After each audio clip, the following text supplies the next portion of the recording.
When Naomi, a hard-working single mother, crosses paths with her former lover in Manhattan's most exclusive penthouse, a long-buried secret is revealed, and their daughter's identical eyes hold the truth. Before we get into the story, comment below where in the world you are watching from today. The morning sun reflected off the towering glass of the Pinnacle, Manhattan's most exclusive residential building. Naomi Ellis adjusted her cleaning cart outside apartment 2103, her dark hair pulled back in a simple ponytail. At 28, her face carried both youth and weariness, the mark of someone who had grown up too fast. "Mrs. Hoffman wants extra attention to the guest bathroom today," said Marta, the head of housekeeping, checking her clipboard. "Her son is visiting from Europe." "Got it," Naomi replied, her voice soft but firm. As Marta walked away, Naomi pulled out her phone to check for messages from Mrs. Parker, the elderly neighbor who watched her 6-year-old twin daughters after school. The screen showed nothing new, which was good. No news meant the girls were fine. 3 more apartments and her shift would end. 3 more luxurious spaces filled with things that cost more than she made in a year.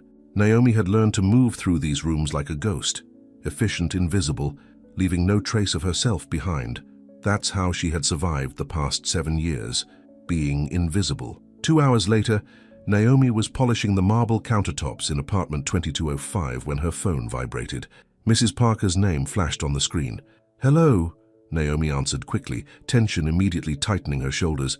"Naomi dear, everything's fine," Mrs. Parker's voice crackled through the speaker.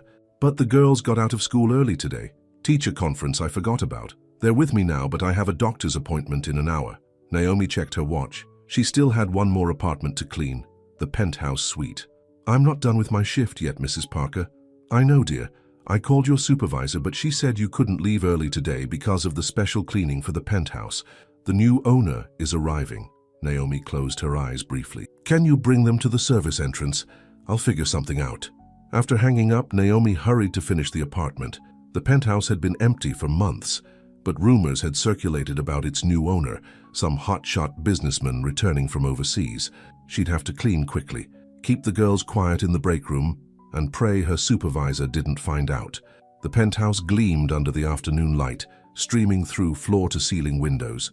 Naomi worked methodically, dusting surfaces that probably hadn't collected a speck since the last cleaning.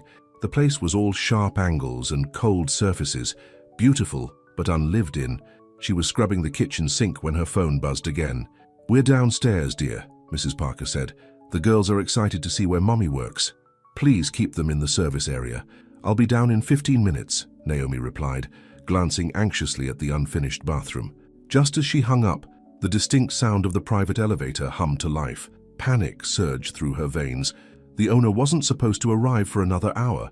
Naomi grabbed her cleaning supplies, shoving them into her cart. She needed to get out before the elevator doors slid open. He stepped out like he owned the world, not just the penthouse. Tall, with broad shoulders wrapped in a tailored charcoal suit. His dark hair was shorter than she remembered, styled with deliberate precision. His face more angular, more mature. Nicholas Vaughan. Naomi froze, her hand clutching a bottle of cleaner so tightly her knuckles whitened.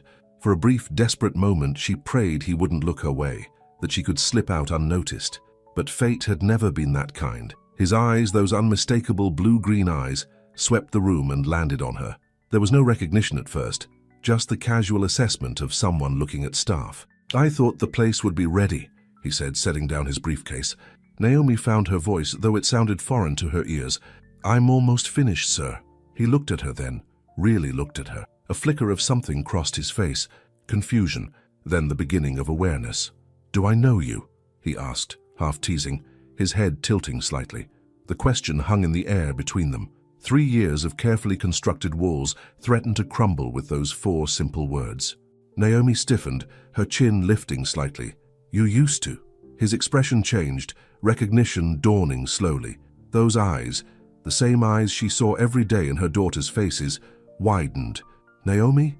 Naomi? Ellis, right?" The sound of her name on his lips made her stomach twist. He remembered her name. After all this time, after everything, he actually remembered her name. "I need to finish the bathroom," she said, avoiding his gaze. Nicholas stepped closer, a smile forming on his lips. That smile, charming, confident, the one that had once made her forget all her rules. "It's been what? 3 years? You're working here now." His tone was conversational, as if they were old friends catching up, not former lovers standing in the ruins of what had been. "Yes," Naomi answered simply, wishing the floor would open up and swallow her whole. Before Nicholas could say more, Naomi's phone rang again. "Mrs. Parker, I have to take this," she said, turning away from him. "Naomi, I'm so sorry." Mrs. Parker sounded frantic. "The girls got away from me. They took the main elevator up. I tried to stop them." Cold dread washed over Naomi. "Which floor?" They pressed the top button. "The penthouse." The call ended just as the main elevator chimed. Naomi turned, horror-struck, as the doors opened to reveal two small figures. Lena and Lainey stepped out, their matching purple backpacks bouncing with each step. Their dark curly hair was pulled into puffs atop their heads, tied with ribbons that matched their school uniforms. "Mommy," they called in near unison, their faces lighting up at the sight of her. Naomi moved quickly to intercept them, but it was too late. Nicholas had already turned toward the sound, his expression shifting from confusion to surprise as he took in the sight of the two little girls who were unmistakably Naomi's daughters. "I'm sorry," Naomi said, her voice tight as she ushered the twins toward her. "My childcare fell through. We'll be out of your way immediately." Nicholas stared at the girls, his brow furrowed. "I didn't know you had children." "There's a lot you don't know," she replied, trying to guide the twins toward the service elevator. But Lena, always the more curious one, had already fixed her gaze on Nicholas. "Are you the boss man? Do you live in the Sky House?" Nicholas chuckled, crouching down to their level. "I guess I am. And yes, this is my Sky House now." Then he looked up at Naomi, that familiar half-smile playing on his lips. "They're beautiful. How old are they?" The question she had dreaded for years, the moment that had haunted her nightmares. "6," she answered, her voice barely audible. Something flickered across Nicholas's face, the beginning of a calculation. She could almost see him counting backward, see the exact moment the timeline registered. Lani, the shyer of the twins, stepped partially behind her mother, but peered up at Nicholas with undisguised curiosity. "Mommy, he has eyes like ours." Nicholas froze, his gaze darting between the girls' faces and Naomi's. The resemblance was impossible to miss. Those distinctive blue-green eyes, the shape of their noses, the curve of their smiles. "Naomi." His voice trailed off, a question forming that he seemed afraid to ask. The silence stretched between them, heavy with unspoken words. Naomi felt cornered, trapped in the moment she had run from for 6 years. "Girls, wait by the elevator," she said firmly. Once they were out of earshot, Nicholas straightened, his expression hardening. "They're yours," Naomi said quietly, the words she never thought she'd say to his face. Nicholas laughed, a short, disbelieving sound. "That's not possible. We were careful." "Not careful enough," she replied. "Not that last time." His face darkened. "Is this why you're here? Working in my building? Some kind of setup?" The accusation stung worse than she had anticipated. "I've worked here for 3 years. I had no idea you were moving in. The universe just has a sick sense of humor, I guess." Nicholas ran a hand through his hair, his composure slipping. "You expect me to believe that? That it's just coincidence?" "Believe whatever you want," Naomi said, gathering her cleaning supplies. "We're leaving." As she turned to go, Lena skipped back toward them, unable to contain her curiosity. "Mommy says my eyes are from someone who didn't stay," she said, looking up at Nicholas with innocent frankness. The words hung in the air like shattered glass. Nicholas stared at the little girl, all traces of skepticism vanishing as he truly saw her, saw himself in her eyes, her features, her curious expression. He looked stricken, as if someone had knocked the wind out of him. "I didn't know," he said finally, his voice rough. "You never told me." "You left," Naomi replied simply. "You were gone before I found out." Before he could respond, the service elevator opened, and Mrs. Parker rushed out, flustered and apologetic. "Naomi, I'm so sorry. They just took off before I could—" She stopped short at the sight of Nicholas. "Oh my, I do apologize, sir." "It's fine," Nicholas said automatically, though nothing about his expression suggested it was fine. Naomi gathered the twins, nodding to Mrs. Parker. "Thank you for watching them. We'll get out of your way now." "Wait," Nicholas said, his commanding tone stopping her in her tracks. "We need to talk about this." "There's nothing to talk about," Naomi replied, her voice steady despite the chaos inside her. "It's been 6 years. We've managed just fine." His eyes flashed. 6 years that I didn't even know I had daughters." "Mr. Vaughan," she said formally, "I have to finish my shift, And you have a meeting at 4 according to the welcome instructions I was given.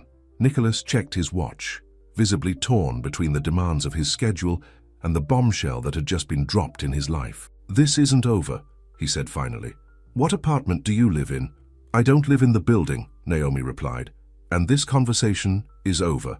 As she ushered the twins into the elevator, Lani looked back at Nicholas with those eyes, his eyes wide and questioning. Are you a friend of Mummy's? Before Nicholas could answer, Naomi gently turned her daughter's face forward. We have to go now, sweetie. The doors closed on Nicholas's stunned expression, and Naomi finally allowed herself to breathe.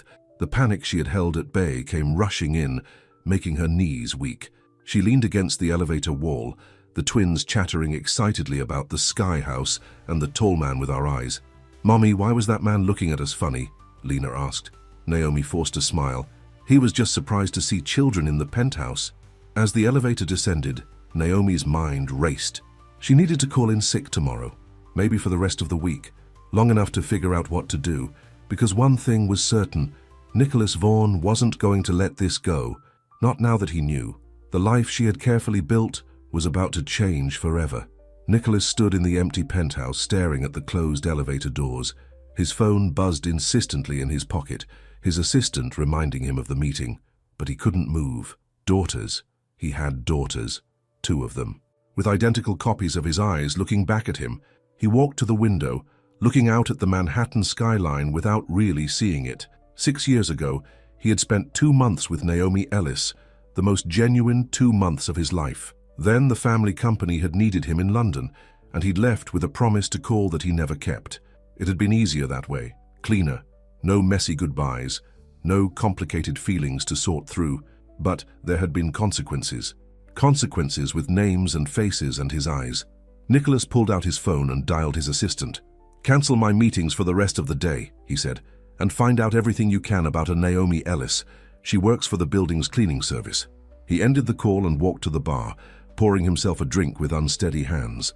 The amber liquid burned down his throat, but it did nothing to dull the shock. In the reflection of the window, he could still see those little faces looking up at him, curious, innocent, unaware that they had just met the father who hadn't stayed. They're yours, Naomi had said, and despite his initial disbelief, he knew in his bones that she was telling the truth.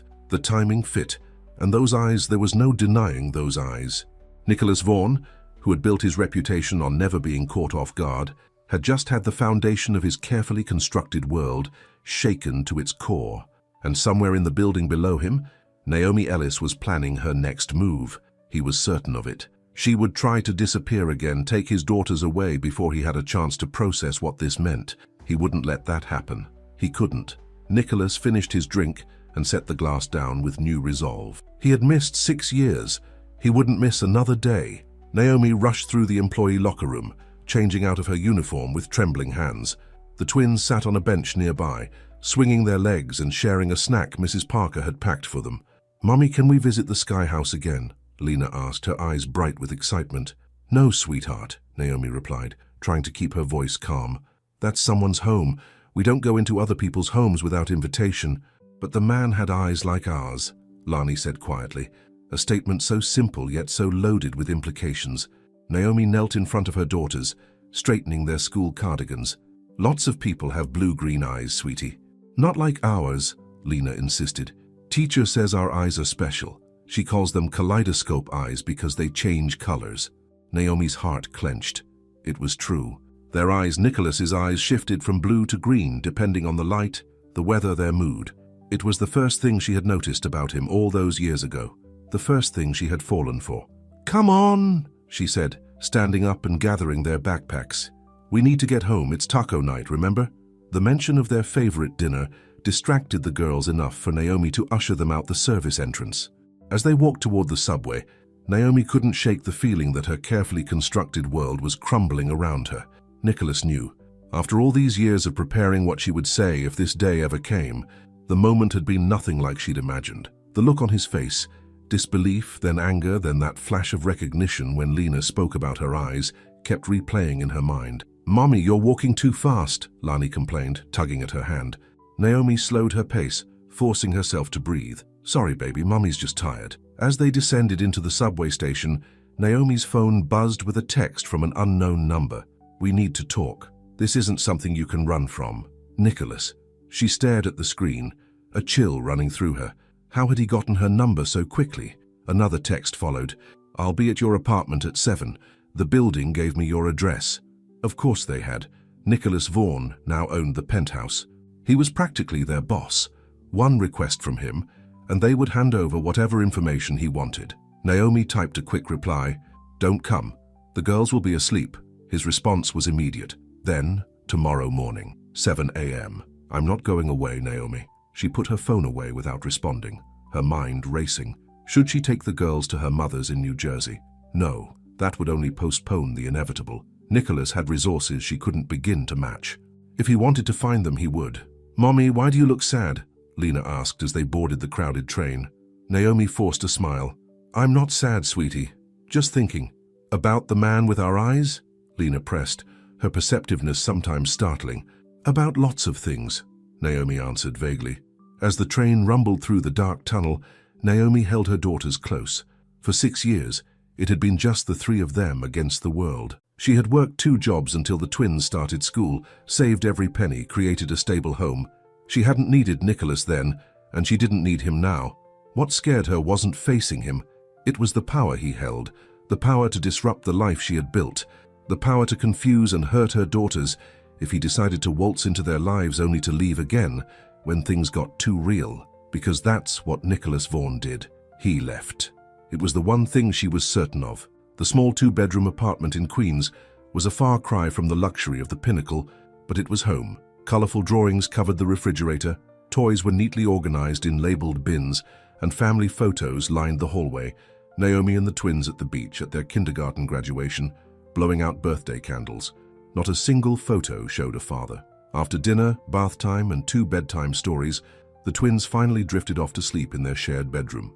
Naomi stood in the doorway, watching their peaceful faces in the soft glow of the nightlight. What would happen now? Would Nicholas demand a DNA test? Would he want visitation? Or would he simply throw money at the situation and disappear again? The thought of him disrupting their carefully structured lives made her stomach churn. The girls had asked about their father, of course. Naomi had kept her answers simple. He had to go away before they were born. He didn't know about them, and yes, they had his eyes. She had never painted him as a villain, but she had never romanticized him either. Now, he was here, in their city, in the building where she worked, with the power to turn their world upside down. Naomi closed the girls' bedroom door quietly and went to the kitchen. She pulled out her phone and finally responded to Nicholas's text. "Not 7 a.m. The girls have school. 8 a.m. after I drop them off. Coffee shop at the corner of my street. 1 hour only. I have work at 9:30. She hesitated before adding, "Come alone." His reply came seconds later. "I'll be there." Naomi set her phone down and leaned against the counter, exhaustion washing over her.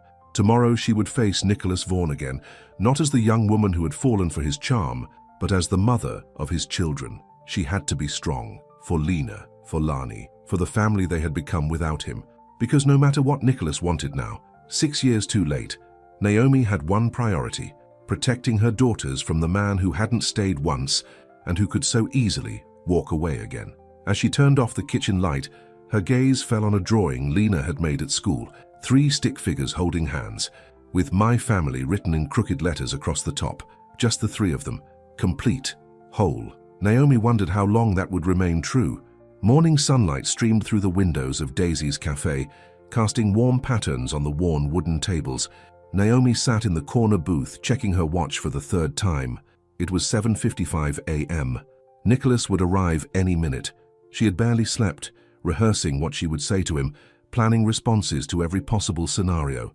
The girls had sensed her tension during breakfast, asking why she was making her serious face. She'd blamed it on work stress and sent them off to school with extra tight hugs. The bell above the cafe door chimed, and Naomi's heart jumped to her throat. Nicholas walked in, scanning the room until his eyes found hers. Even in casual clothes, dark jeans and a simple button-down shirt, he commanded attention. Heads turned as he passed, but his focus remained fixed on her. "You're early," Naomi said, as he slid into the booth across from her. "So are you."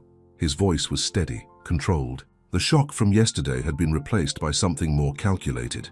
I ordered a car service for 6:30, just to be safe. A waitress approached, her eyes widening slightly at Nicholas. People always reacted that way to him, drawn to the magnetism he seemed unaware he possessed. "Just coffee, Black," he told the waitress, who nodded and hurried away. When they were alone again, Nicholas leaned forward, his eyes, the same eyes she saw every day in her daughter's faces, intense and searching. "Why didn't you tell me?" he asked, cutting straight to the heart of the matter. Naomi had expected anger, accusations, even threats, but the genuine hurt in his voice caught her off guard. "You were gone," she replied simply. "One day we were together, and the next you were on a plane to London. No discussion, no real goodbye. I called you before I left," he countered, "to say you had a business opportunity you couldn't pass up, that you'd call when you got settled." Naomi kept her voice low, conscious of the other customers. "You never did." Nicholas had the decency to look away. "I should have. Things got complicated." "Things got complicated for me too," Naomi said. "Finding out I was pregnant 2 weeks after you disappeared. Making decisions alone, giving birth alone." The waitress returned with Nicholas's coffee and refilled Naomi's cup. When she left, Nicholas spoke again, his voice softer. "They're beautiful, Naomi. They look like you. They have your eyes," she replied automatically, "and your smile and your stubborn chin." A ghost of a smile touched his lips. "What are their names? Properly, I mean." "Lena Grace and Lainey Hope Ellis." "Ellis," he repeated, "not Vaughan. What did you expect?" Naomi felt a flicker of irritation. "You weren't there to sign the birth certificate." Nicholas took a sip of his coffee, his expression thoughtful. "I want a DNA test." The words stung, even though she had anticipated them. "Fine, but not at the hospital where I work. Somewhere private." "You work at a hospital too?" he asked, surprise evident in his voice. "Part-time? Nights? Intake administration at St. Mary's." Naomi's tone was matter-of-fact. "The cleaning job at the Pinnacle is daytime. Between the two, I manage." Something shifted in Nicholas's expression, a recognition of the life she had built, the sacrifices she had made. "You don't have to work 2 jobs, Naomi. Not anymore. I can—" "No," she cut him off firmly. "We don't need your money. They're my daughters," he said, an edge creeping into his voice. "I have a responsibility to provide for them." Naomi leaned forward. "You lost that right when you disappeared for 6 years." "I didn't know they existed." His voice rose slightly, drawing glances from nearby tables. He lowered it again. "How could I provide for children I didn't know I had?" "That's exactly my point," Naomi replied. "You've been absent their entire lives. You can't just walk in with your checkbook and expect to become their father overnight." Nicholas ran a hand through his hair, frustration evident in the gesture. "Then what do you want from me, Naomi? Because yesterday you acted like you wanted nothing to do with me, and now you're saying I can't just throw money at the situation. So what is it?" The question hung between them. What did she want? Naomi had asked herself the same thing all night. "I want what's best for my daughters," she said finally. "And right now I don't know if that includes you." His jaw tightened. "I have rights." "Legal rights you'd have to fight for," Naomi replied, her voice steady despite the fear his words triggered. "Is that what you want? To drag this into court, to make this messy and public?" Nicholas stared at her, silent calculation visible behind those blue-green eyes. "No," he admitted finally, "I don't want that." "Then here's what I propose," Naomi said, feeling more in control than she had since seeing him step out of that elevator. "After the DNA test confirms what we both already know, we take things slow. You meet the girls properly. Supervised visits. We see how it goes." "Supervised," Nicholas repeated, his pride clearly wounded. "Like I'm some kind of threat." "Like you're a stranger," Naomi corrected, "which is exactly what you are to them." The truth of her words seemed to hit him hard. He sat back, his coffee forgotten. "When?" he asked after a long moment. "When can I see them?" "Saturday," Naomi replied. "They don't have school. We usually go to the park in the morning." Nicholas nodded slowly. "I'll clear my schedule." "Nicholas," Naomi said, her voice softening slightly, "they don't know about you, about who you are. They know they have a father somewhere, but they don't know it's you. When will you tell them?" "Not yet," she said firmly. "Not until I'm sure you're going to stick around this time." The implication hung in the air between them. Nicholas opened his mouth as if to argue, then closed it again. "Fine," he said finally. "Saturday." "What time?" 10 o'clock. Jackson Heights Community Park. Nicholas took out his phone and made a note. "I'll be there." Naomi glanced at her watch. "I have to go. My shift starts soon." As she gathered her purse, Nicholas reached across the table, his hand stopping just short of touching hers. "I want to know them, Naomi. I want to be in their lives." She met his gaze steadily. "Prove it. Not with words or money. With time. With consistency. That's what they need." Nicholas nodded slowly. "I understand." As Naomi stood to leave, he asked, "What did you tell them? About me?" She paused, considering her answer carefully. "I told them their father had to go away before they were born, that he didn't know about them. I never said anything bad about you, if that's what you're worried about." Relief flickered across his face. "Thank you for that." "I didn't do it for you," Naomi replied. "I did it for them." With that, she walked out of the cafe, the weight of the past 24 hours heavy on her shoulders. She had managed to keep her composure, to speak calmly and rationally, but inside she was terrified. Nicholas Vaughan was back in their lives, and whether that was a blessing or a curse remained to be seen. Nicholas sat in the cafe long after Naomi left, turning his coffee cup in slow circles. Fathers and daughters. He had always been comfortable with the roles life had assigned him. Son, brother, businessman, bachelor. But father, that was uncharted territory. He pulled out his phone and opened the photo album. Last night, he had dug through old pictures until he found it. A selfie of him and Naomi from 3 years ago. They were at some rooftop bar, the city lights twinkling behind them. She was laughing at something he'd said, her face turned toward his, eyes bright with a happiness he hadn't fully appreciated at the time. 2 months. That's all they'd had together. 2 months that had somehow produced 2 perfect little girls with his eyes. His phone buzzed with a text from his assistant. Board meeting at 11. Documents ready for review. The real world, demanding his attention. But for the first time in his career, Nicholas Vaughan found himself distracted by something more important than stock prices and property acquisitions. He had daughters, Lena and Lani. Even their names sounded musical together. As he walked out of the cafe, Nicholas made a decision. He would call his lawyer today, but not to fight Naomi for custody. He needed to update his will, to include 2 little girls who deserved a secure future, whether Naomi wanted his money or not. Because regardless of how things played out with their mother, Nicholas was determined to be a father his daughters could count on, starting now. "Ms. Ellis, there's a delivery for you at the front desk," the head nurse announced, as Naomi finished logging patient information into the hospital's system. It was nearly 2 a.m., the quietest part of her shift at St. Mary's. "For me?" Naomi frowned. "At this hour?" The nurse shrugged. "Some courier service said it was urgent." At the front desk, Naomi found a sealed envelope with her name typed on the front.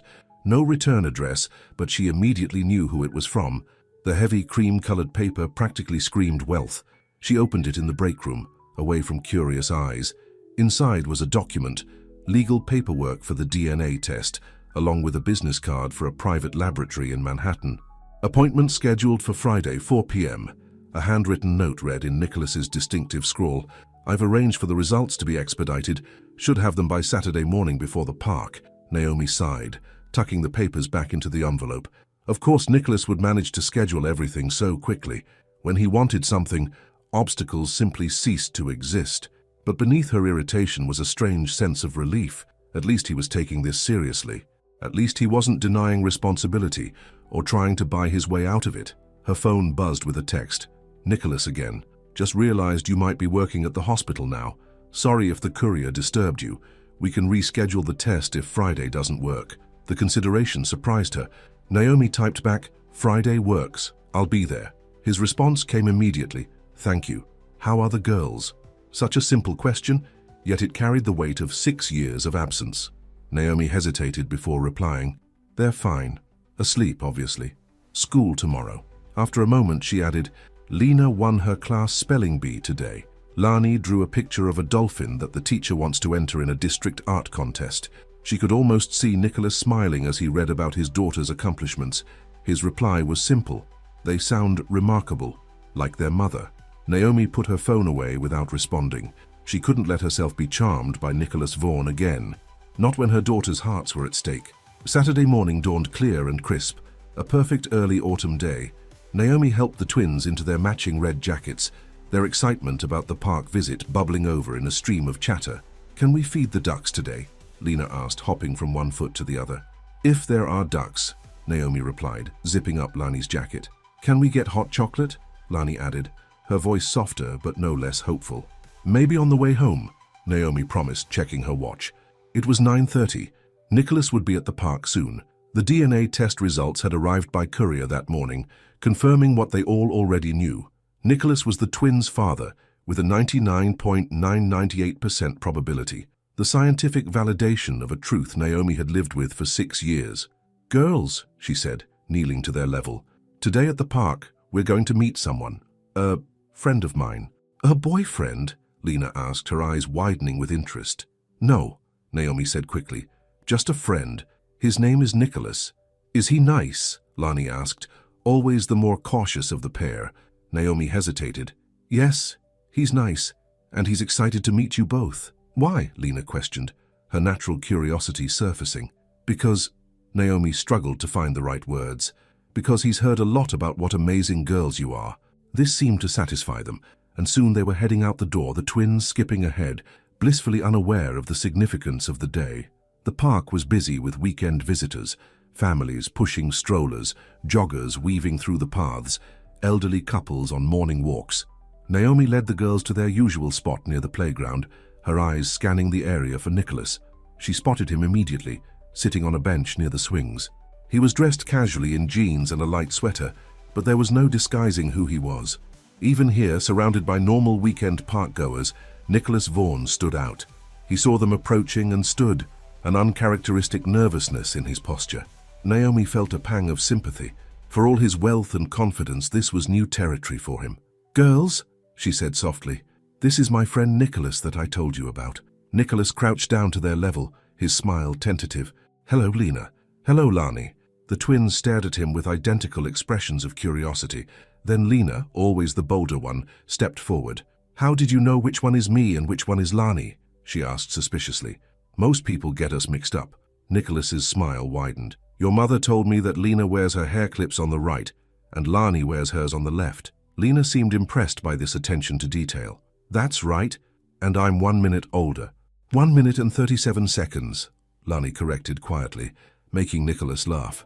"That's very precise," he said, his expression softening as he looked at the shy twin. "Do you like numbers, Lani?" She nodded, a small smile forming. "I can count to 100 by fives." "That's impressive," Nicholas said genuinely. "When I was your age, I could barely count to 20. "I don't believe you," Lena declared, studying his face. "You look smart." Nicholas glanced up at Naomi, amusement dancing in his eyes. "Well, thank you, but some people take longer to learn certain things."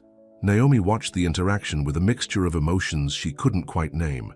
There was something surreal about seeing Nicholas with the twins, these two halves of a whole finally meeting, after 6 years apart. "Can we go swing now?"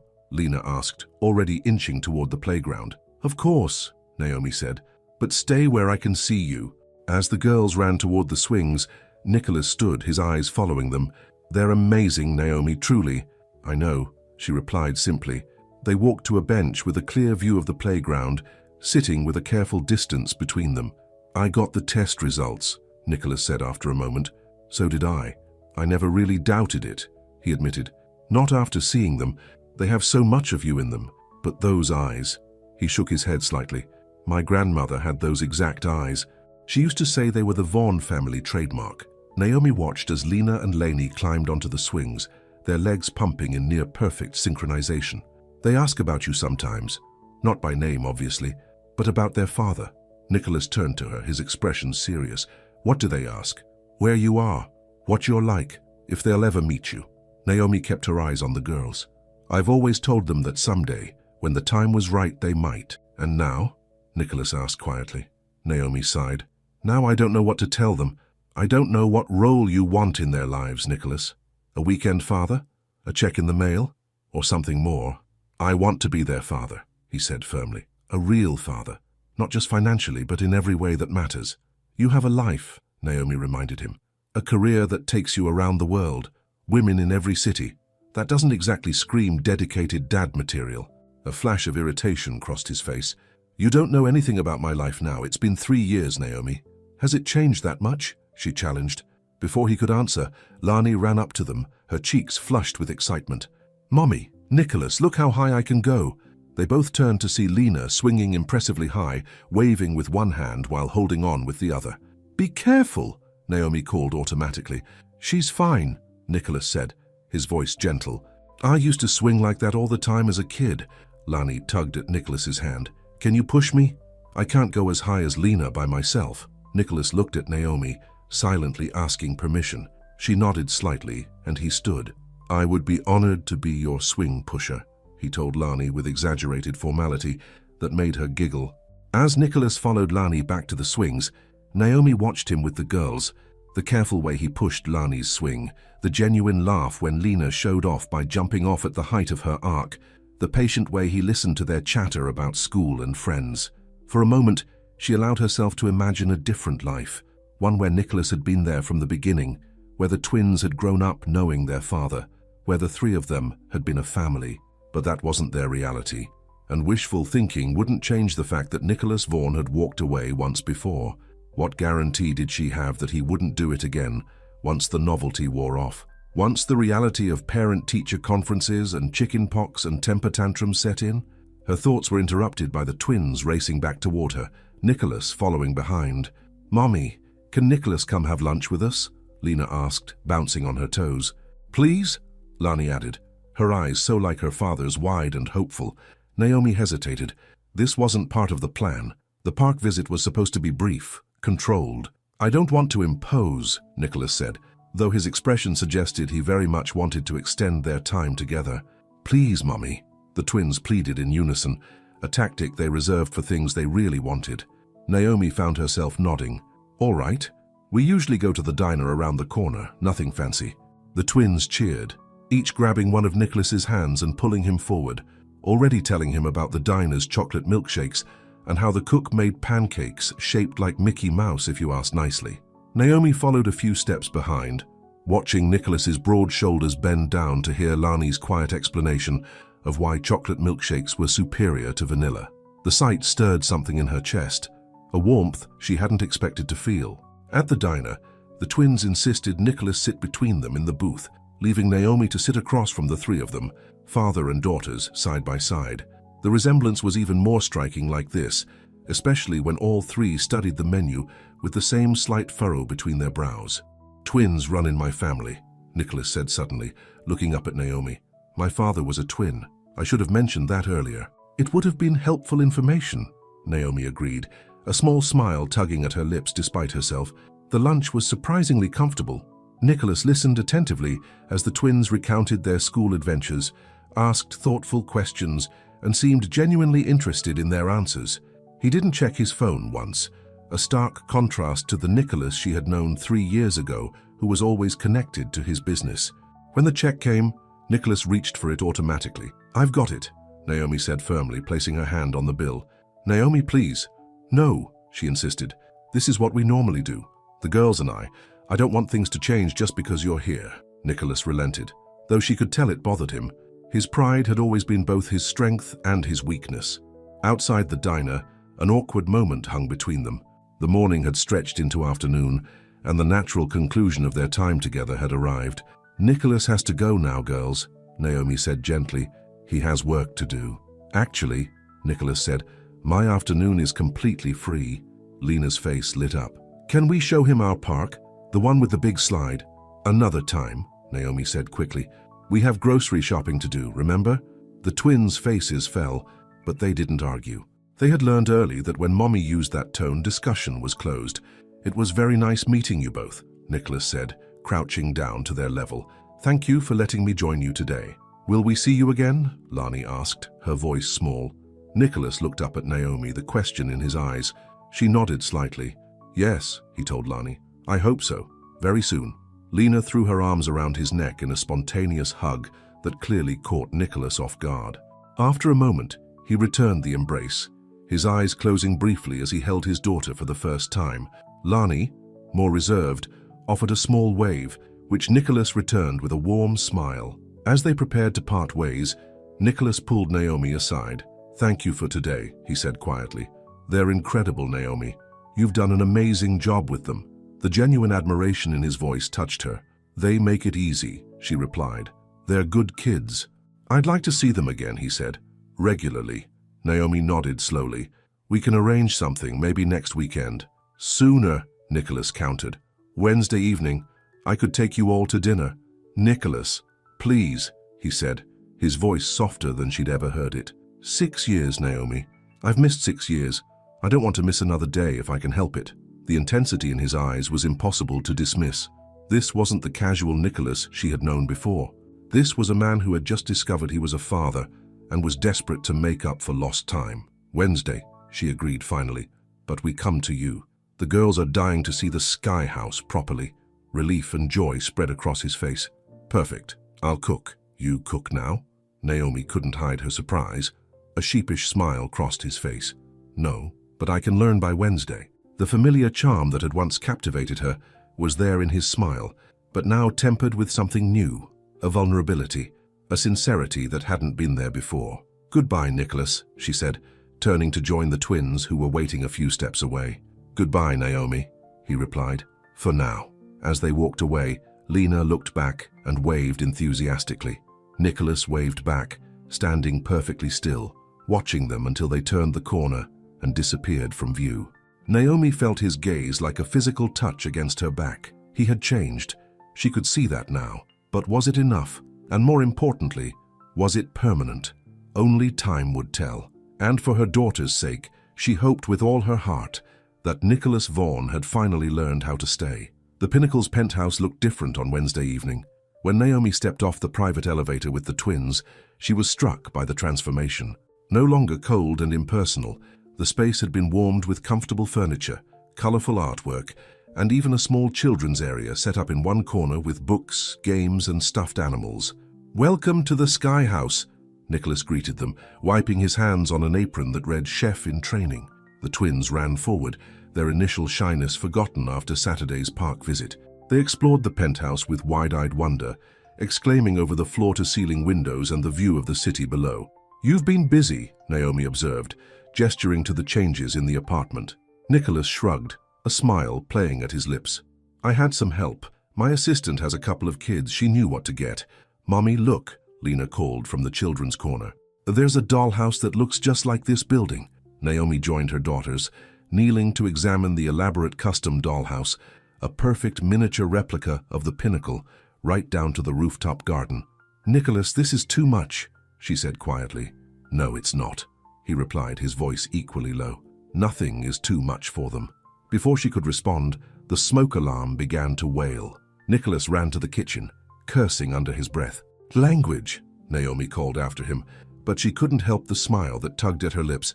The home-cooked meal turned out to be slightly charred pasta and unevenly cooked garlic bread. The twins giggled as Nicholas explained very seriously that black was his favorite color for noodles. "I tried," he admitted to Naomi as they cleared the plates.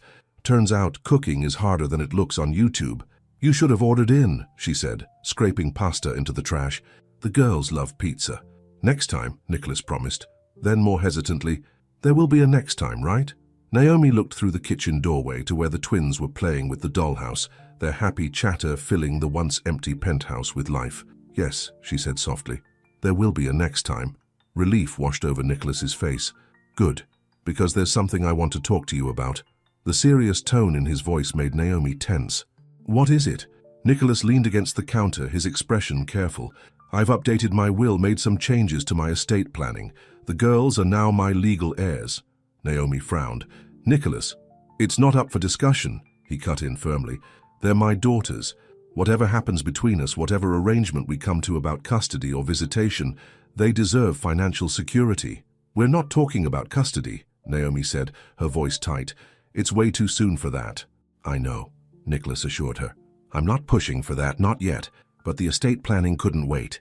If something happened to me tomorrow, I needed to know they'd be taken care of." The thought of Nicholas planning for his death struck Naomi harder than she expected. Despite everything, despite the years of anger and hurt, she couldn't imagine a world where he wasn't in it, especially now that the twins had met him. "Fine," she relented. "But no trust funds or anything until they're older. I don't want money to change how they grow up." Nicholas nodded. "I respect that, but there is one more thing." Naomi raised an eyebrow, waiting. "I want them to have my name," he said quietly. Not to replace Alice, but to add Vaughan, to make it official. The request hung in the air between them. It was a big step, one that would publicly link the twins to Nicholas, to his family, to his world. I need to think about that, Naomi finally replied. It's not just paperwork, Nicholas, it's their identity. I understand, he said, though disappointment flickered in his eyes. Take all the time you need. From the living room, Lani's voice called out, Nicholas, come see what we did with the dollhouse people. The tension between them dissolved as Nicholas smiled. Duty calls. As he joined the twins in the living room, Naomi watched the three of them together.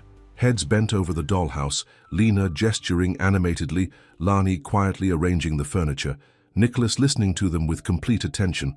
They looked like a family, and the realization scared her more than she wanted to admit, because families could break, hearts could break. And Naomi wasn't sure she was ready to risk her daughters experiencing the kind of heartbreak she had felt when Nicholas walked away the first time. But as she watched him with the twins, teaching them how to make the tiny elevator in the dollhouse move up and down, she felt a small seed of hope take root. Maybe people could change. Maybe Nicholas had. For the twins' sake, she hoped so. Because whether she liked it or not, Nicholas Vaughan was now a part of their lives. And despite all her fears, a small part of her was glad.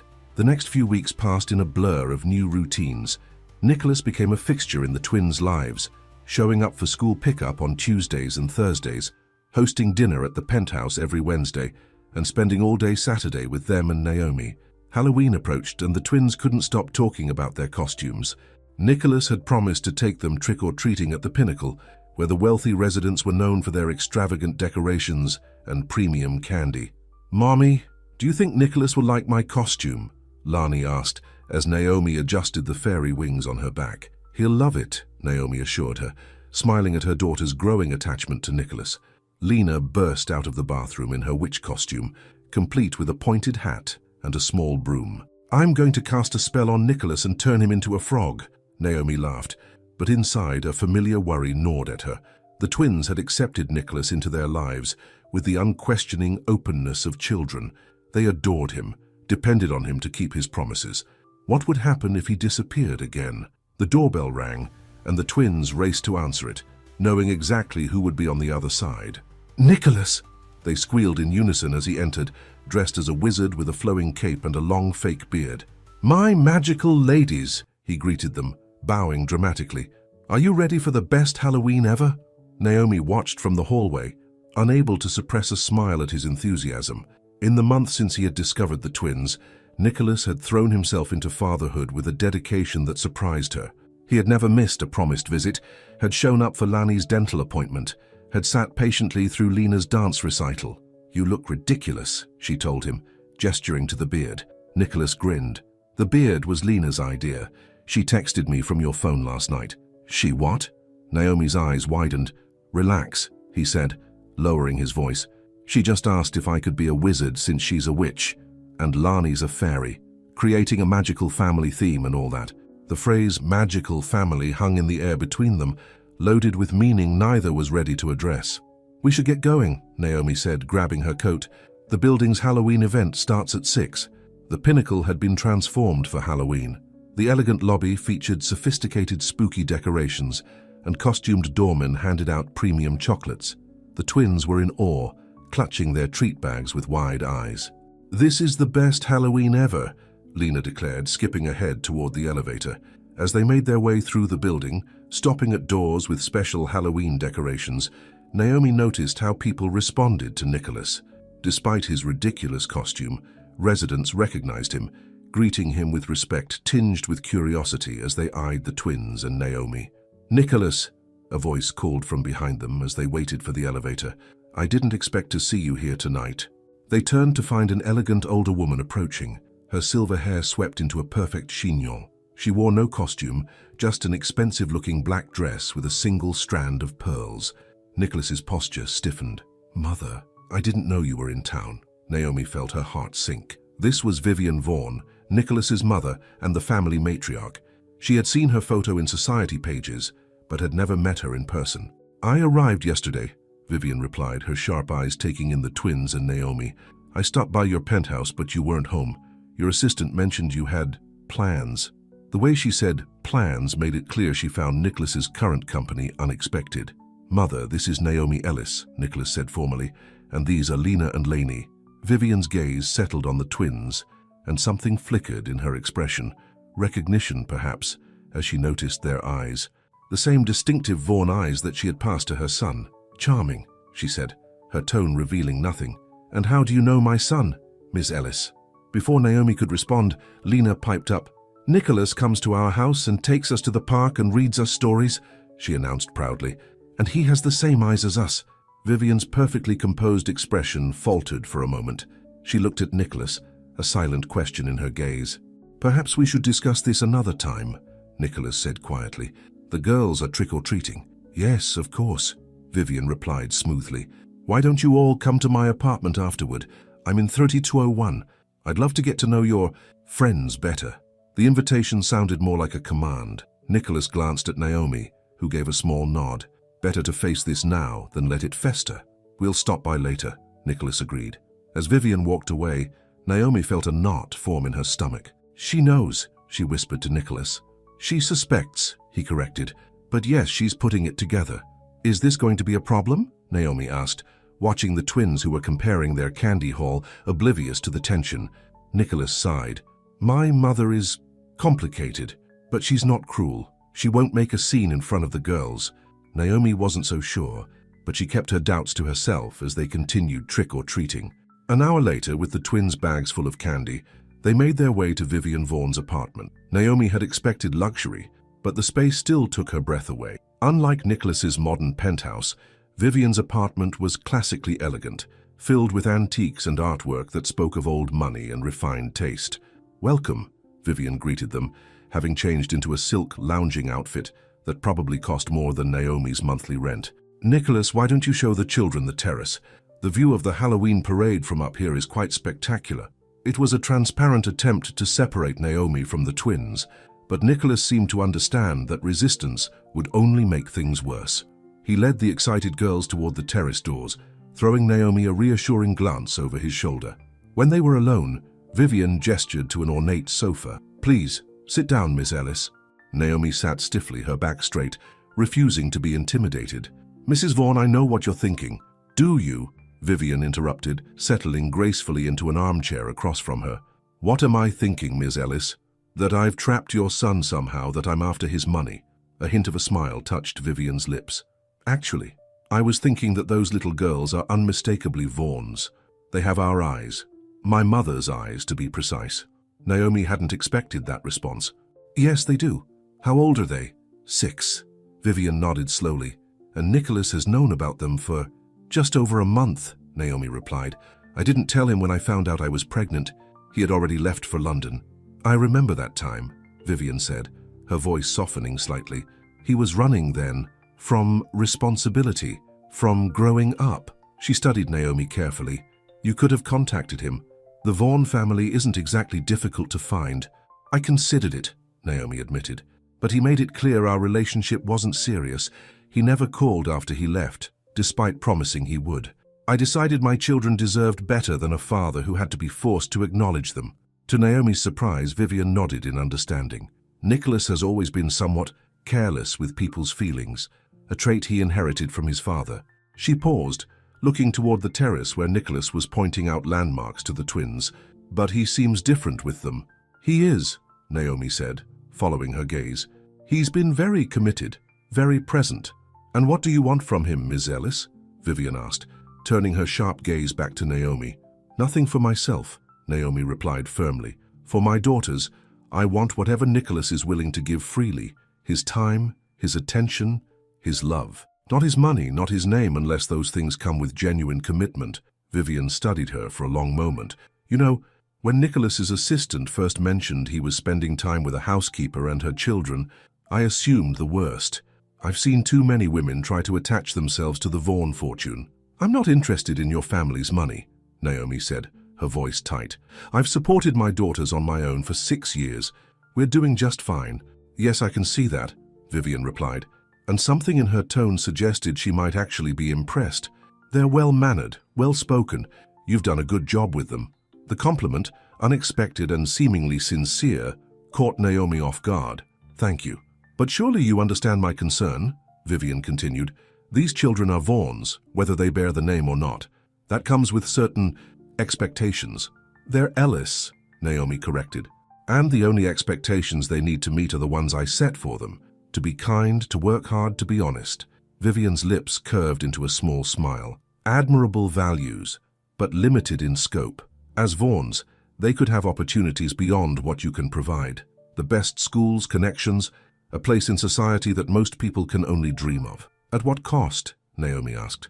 Their childhood, their sense of normalcy, their understanding of what really matters in life. Before Vivian could respond, the terrace door slid open and the twins rushed in, their faces flushed with excitement.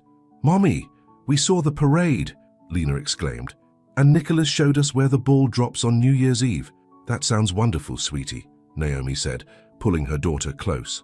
Nicholas followed, having removed the fake beard. His eyes moved between his mother and Naomi, clearly trying to gauge how their conversation had gone. "It's getting late," he said. "The girls have school tomorrow." "Of course." Vivian stood, smoothing her silk pants. "But before you go, I have something for the children." She disappeared into another room and returned with two small, exquisitely wrapped packages. "A little Halloween treat from me." The twins looked to Naomi for permission, and she nodded. They carefully unwrapped the gifts to reveal identical silver lockets, delicate and clearly expensive. "They're beautiful," Naomi said, genuinely touched by the gesture. "Thank you, Mrs. Vaughn. Please, call me Vivian," she replied, then crouched to the twins' level. "These lockets have been in the Vaughn family for generations. They're given to the daughters when they turn 6. Naomi glanced at Nicholas, who looked as surprised as she felt. This was no spontaneous gift. Vivian must have brought these with her, perhaps suspecting the truth before she even saw the twins. "Thank you," Lani said softly, holding her locket carefully. "Can you help me put it on?" Lena asked Vivian, already turning to offer the back of her neck. Something flickered in Vivian's eyes, emotion, carefully controlled but unmistakable. She fastened the locket around Lena's neck with surprisingly gentle hands. "There," she said. "Perfect." As they prepared to leave, Vivian pulled Nicholas aside for a whispered conversation. Naomi busied herself helping the twins put on their jackets, but she couldn't help wondering what was being said. In the elevator, Nicholas was unusually quiet. "Your mother seems nicer than I expected," Naomi ventured. Nicholas laughed softly. "She can be, when she chooses to be. What did she say to you when I was with the girls?" "She asked about my intentions," Naomi replied honestly, "and talked about the opportunities the twins could have as Vaughns." Nicholas sighed. "I'm sorry, she means well in her own way." "What did she say to you?" Naomi asked. Nicholas hesitated, then answered, "She said the girls remind her of me at that age, and that she expects me to do right by them, whatever that means in her book." When they reached Naomi's apartment, the twins were half asleep, coming down from their sugar high. Nicholas helped put them to bed, listening patiently as they insisted on wearing their new lockets to sleep. "Tonight went better than I expected," Nicholas said, as he and Naomi sat at her small kitchen table afterward, sharing the last of the coffee. "With my mother, I mean." "The lockets were a surprise," Naomi admitted. "A generous one. It's her way of acknowledging them," Nicholas explained. "In the Vaughn family, those lockets are a big deal. My sister got hers when she turned 6, and my grandmother gave them to her daughters. It's tradition." The weight of that tradition hung in the air between them. The twins were now, in some small way, officially connected to the Vaughn legacy. "Nicholas," Naomi said carefully, "I've been thinking about what you asked, about adding Vaughn to their names." His eyes brightened with hope. "And I think it might be the right thing to do," she said slowly. "They are Vaughns, in blood, if not in name. And you've proven over the past month that you're serious about being in their lives." The smile that spread across Nicholas's face was like sunrise, warm and full of promise. "Thank you, Naomi. You won't regret it." "I hope not," she replied softly. "Because if you walk away again—" "I won't," he interrupted, his voice firm. "I swear to you I'm here for good. For them. For as long as they'll have me." Naomi wanted to believe him, and despite years of practiced caution, she found that she did. November brought crisp air and falling leaves to the city. Nicholas had integrated himself so thoroughly into the twins' lives that they now spoke of him as naturally as they did their mother or their teachers. "Nicholas says" had become a common phrase in their vocabulary. Naomi had returned to cleaning the penthouse, though now it was part of the custody arrangement rather than her job. Nicholas insisted on paying her the same amount she would have earned cleaning other apartments during that time, framing it as maintaining your independence rather than charity. One evening, as Naomi dusted the bookshelves while the twins did homework at the dining table with Nicholas, her phone rang. It was St. Mary's Hospital. "Ms. Ellis, this is Jeanette from scheduling. I'm calling about your shift tonight." Naomi frowned. "My shift isn't until tomorrow night. That's why I'm calling. Maria's daughter is in labor, and she needs someone to cover for her. I know it's last minute, but you're the only one who isn't scheduled already." Naomi bit her lip, looking at the twins. Mrs. Parker was visiting her sister in Philadelphia, and she had no backup childcare for the night. "I'm sorry, Jeanette, I don't have anyone to watch my daughters tonight." Nicholas, who had been helping Lani with math problems, looked up. "Everything okay?" Naomi covered the phone. "The hospital needs me to cover a shift tonight, but I don't have childcare. I'll watch them," Nicholas offered immediately. Naomi hesitated. Nicholas had never been alone with the twins overnight before. It was a big step. "Are you sure?" she asked. "Of course," he replied. "We'll be fine. Right, girls?" The twins nodded enthusiastically. "Sleep over at the Sky House," Lena exclaimed. Naomi returned to her call. "Actually, Jeanette, I can come in. I'll be there by 7. After ending the call, she looked at Nicholas seriously. "This is a big responsibility. They have a whole bedtime routine, and Lani sometimes has nightmares and—" "Naomi," Nicholas interrupted gently. "I've been taking notes for weeks. I know their routines. I know Lani needs her special stuffed dolphin to sleep, and Lena has to have her nightlight on, but the bedroom door cracked exactly 3 inches. I know they both need a story, different stories, and that they like warm milk with honey if they wake up during the night." Naomi stared at him, surprised by how much he had absorbed. "You've been paying attention." "Of course I have," he said simply. "They're my daughters." The words, spoken so matter-of-factly, sent a warm current through Naomi's chest. She nodded slowly. "Okay, let me pack an overnight bag for them." As she gathered the twins' pajamas and school clothes for the next day, Naomi felt a strange mixture of emotions. This was a milestone, the first night her daughters would spend with their father, the first night in 6 years they wouldn't be under her roof. "Mommy, can we bring sparkles?" Lani asked, holding up her stuffed dolphin. "Absolutely," Naomi replied, tucking it into the bag. "And remember, if you need me during the night, you can ask Nicholas to call me." "We'll be fine, Mommy," Lena assured her with the confidence of a child who felt completely secure. "Nicholas makes the best pancakes now. He's been practicing." Naomi raised an eyebrow at Nicholas, who shrugged sheepishly. "YouTube tutorials. I've finally mastered the Mickey Mouse shape." As Naomi prepared to leave for her shift, the twins hugged her tightly, then ran to the window to watch for the car Nicholas had called to take her to the hospital. Alone in the entryway, Nicholas touched her arm gently. "They'll be fine, Naomi, I promise, and you can call any time to check in." "I know," she said, surprised to find tears threatening. "It's just the first time you've been away from them overnight?" he guessed. "No, we've had sleepovers with friends before. It's the first time they'll be with you. Their father." The word still felt strange on her tongue, even after weeks of co-parenting. Nicholas's expression softened. "I'll take good care of them. You have my word." As the car pulled up outside, Nicholas leaned forward and pressed a gentle kiss to Naomi's forehead, a gesture so unexpected and tender that she found herself momentarily speechless. "Be safe," he said softly. "We'll see you in the morning." The hospital shift was busy, keeping Naomi distracted from thoughts of the twins. Still, around 9 o'clock, their usual bedtime, she couldn't resist texting Nicholas. "All okay?"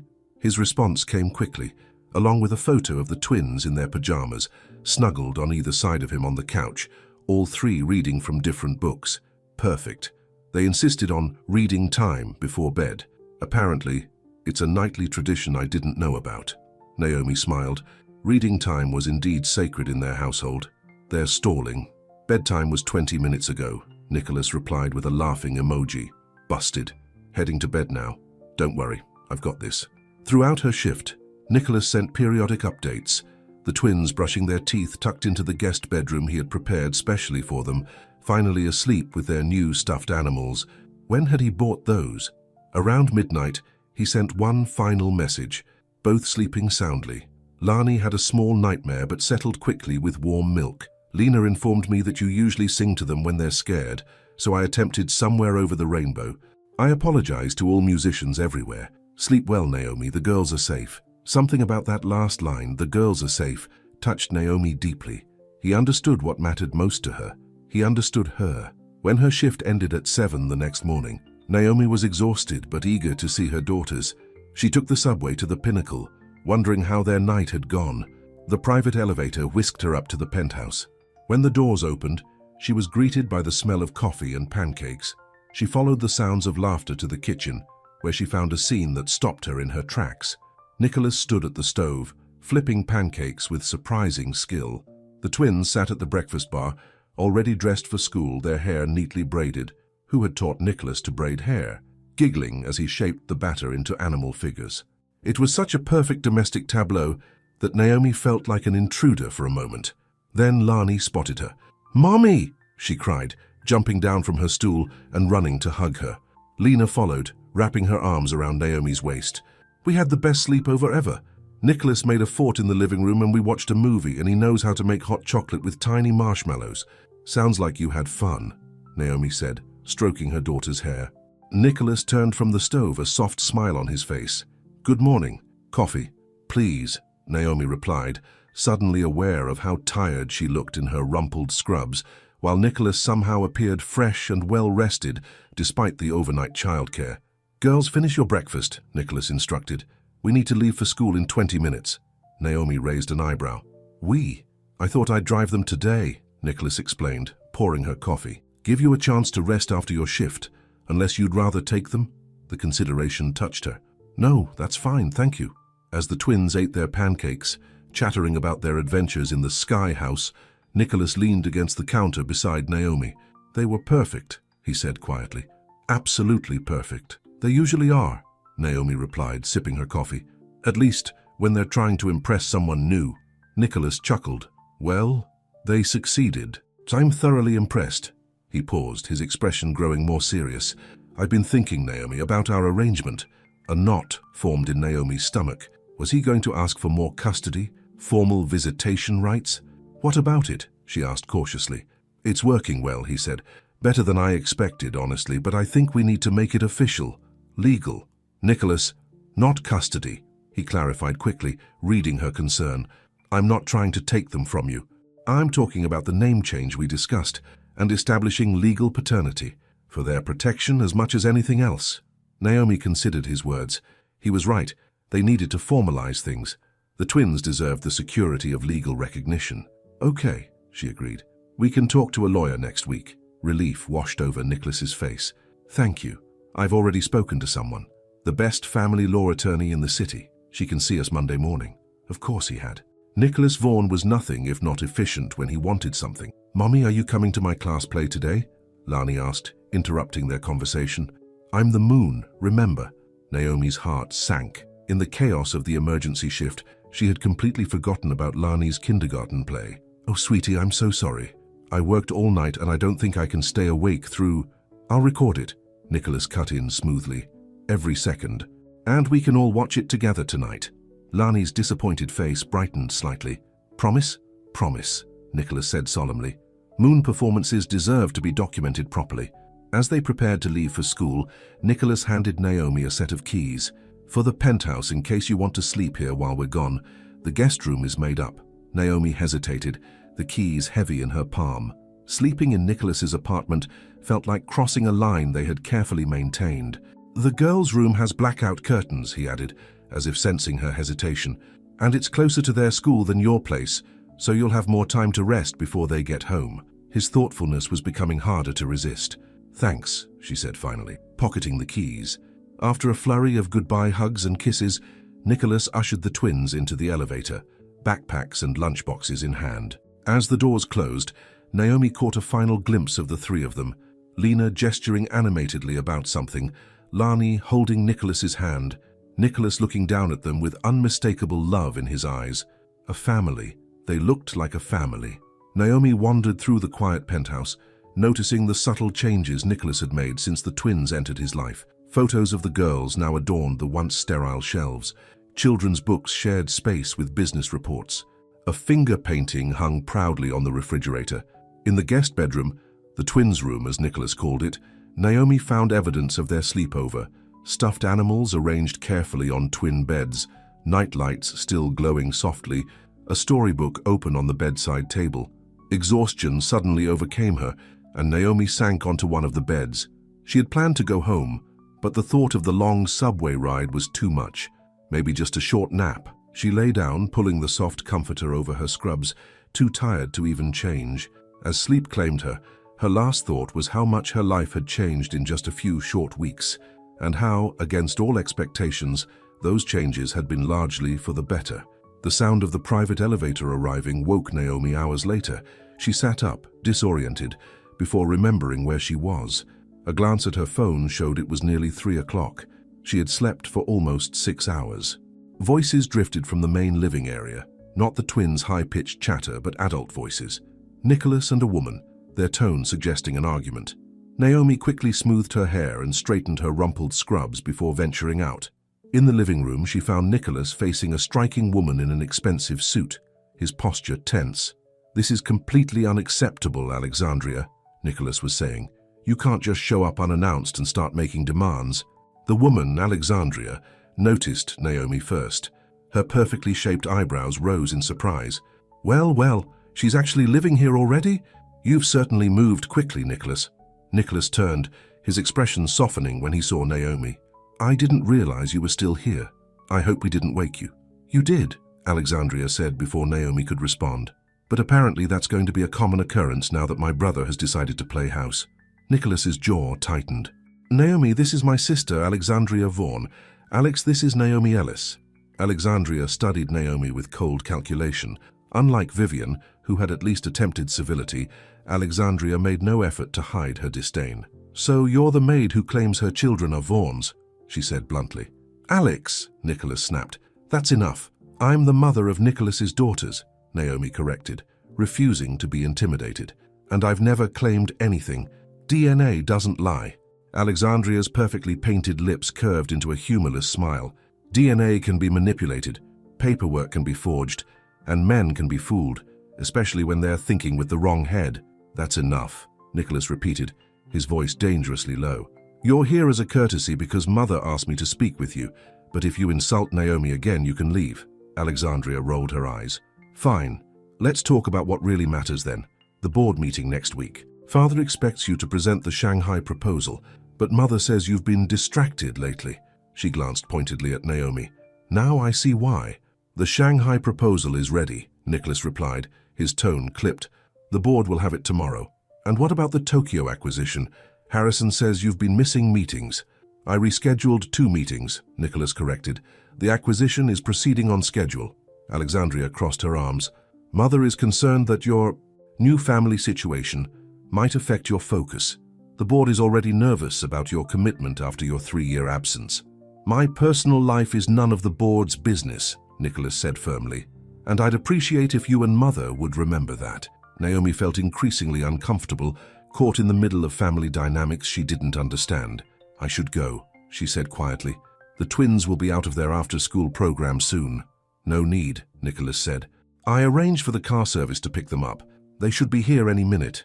Alexandria's eyebrows rose again. "You've certainly embraced fatherhood quickly. How convenient that these children appeared just as father is considering who should take over as CEO when he retires." The implication hung heavy in the air. Before Nicholas could respond, the elevator chimed, announcing the twins' arrival. "Nicholas! Mommy!" they called, rushing into the apartment, backpacks bouncing. They stopped short at the sight of Alexandria. "Hello," Lena said, studying the newcomer with open curiosity. "Are you Nicholas's friend?" Alexandria's cold expression faltered slightly as she took in the sight of the twins, their dark curls, their small faces, and those unmistakable Vaughan eyes. "I'm his sister," she replied, her voice softer than before. "Your aunt, I suppose." "Like Aunt Jessie?" Lani asked, referring to Naomi's college roommate who visited occasionally. "Not exactly," Alexandria murmured, still staring at the girls. Lena, bold as always, stepped closer to Alexandria. "You have pretty hair. Is it real gold?" Despite herself, Alexandria smiled at the child's characterization of her blonde highlights. "No, just colored to look that way." "Girls," Naomi interrupted, "why don't you go change out of your school clothes? Then you can tell us about your day." As the twins disappeared down the hallway, Alexandria turned to Nicholas, her expression complicated. "They do look like you," she admitted reluctantly, "especially around the eyes." "They're mine, Alex," Nicholas said quietly. "DNA confirmed it, but I knew the moment I saw them. They're Vaughns. Alexandria's professional facade cracked slightly. This changes everything, Nick. You know that, right? Father will have opinions. The board will have concerns. The press will have a field day when they find out. I don't care, Nicholas replied simply.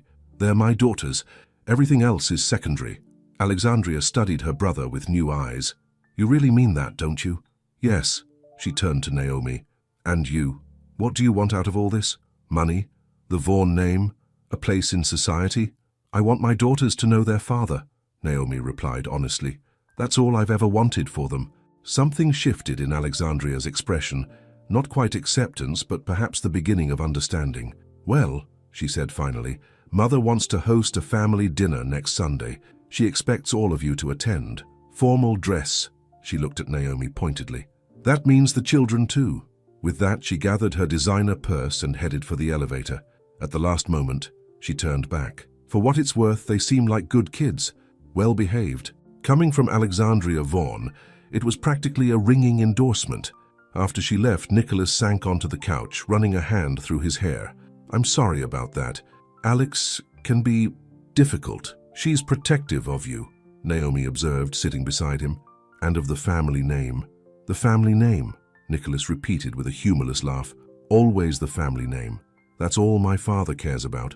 All Alexandria cares about too, most of the time. And your mother? Nicholas considered the question. She cares about family, the actual people, not just the name. That's why she accepted the twins so quickly. She recognized them as blood. And this dinner she's planning?